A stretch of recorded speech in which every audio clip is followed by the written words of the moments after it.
તો મહત્વના સમાચાર સામે આવી રહ્યા છે। વડોદરામાં બોટ પલટી જતા માસૂમ બાળકો અને શિક્ષકોના મૃત્યુ અંગે વિધાનસભા વિરોધ પક્ષના નેતા અમિત ચાવડાએ સંવેદના વ્યક્ત કરી।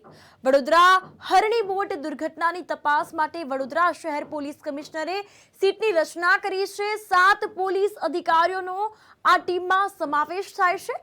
હરણી તળાવ દુર્ઘટના બાબતે દાખલ થયેલ ગુનાની તટસ્થ અને સચોટ તપાસ કરવા અધિક પોલીસ કમિશનરના અધ્યક્ષ સ્થાને સીટની રચના જે છે તે કરવામાં આવેલ છે અને ગુનાની તપાસ એસીપી ક્રાઇમ બ્રાન્ચને સોંપવામાં આવેલ છે। વડોદરા હરણી તળાવમાં સ્કૂલના બાળકો પ્રવાસ અર્થે ગયા અને બોટિંગ દરમિયાન બોટ ઊંધી પડી જવાથી 14 કરતાં વધારે બાળકો અને શિક્ષકોના મૃત્યુ થયા છે।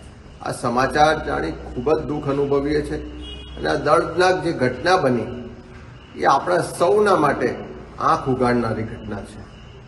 એ મોરબીનો અકસ્માત હોય કે અનેક પ્રવાસ સ્થળોએ જે નાના મોટા અકસ્માત થઈ રહ્યા છે એ ખરેખર ચિંતાજનક છે।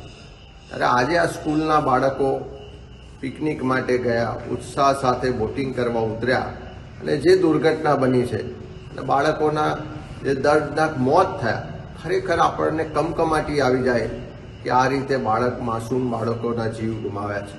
ત્યારે પરમાત્માને પ્રાર્થના કરીએ કે આ તમામ મૃતકના આત્માઓને શાંતિ આપે અને એમના પરિવાર પર ના પૂરી શકાય એવી ખોટ આવી છે અને ખૂબ જ આ દુઃખની ઘડીમાં પરિવારને પણ સાંત્વના મળે, એમને પણ ભગવાન શક્તિ આપે એવી પ્રાર્થના કરીએ છીએ।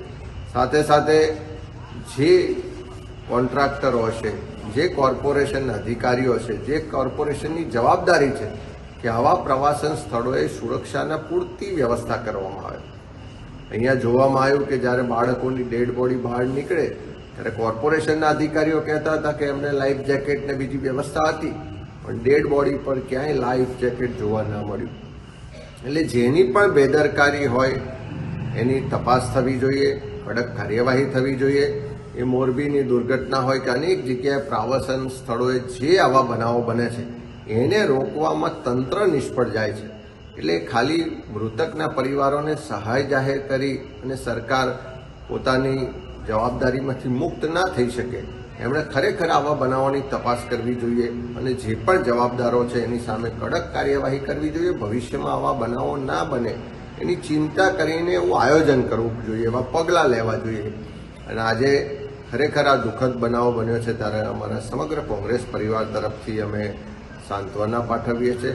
જે મૃતક માસૂમ બાળકો છે એમના આત્માને શાંતિ અર્પે એવી પ્રભુને પ્રાર્થના કરી।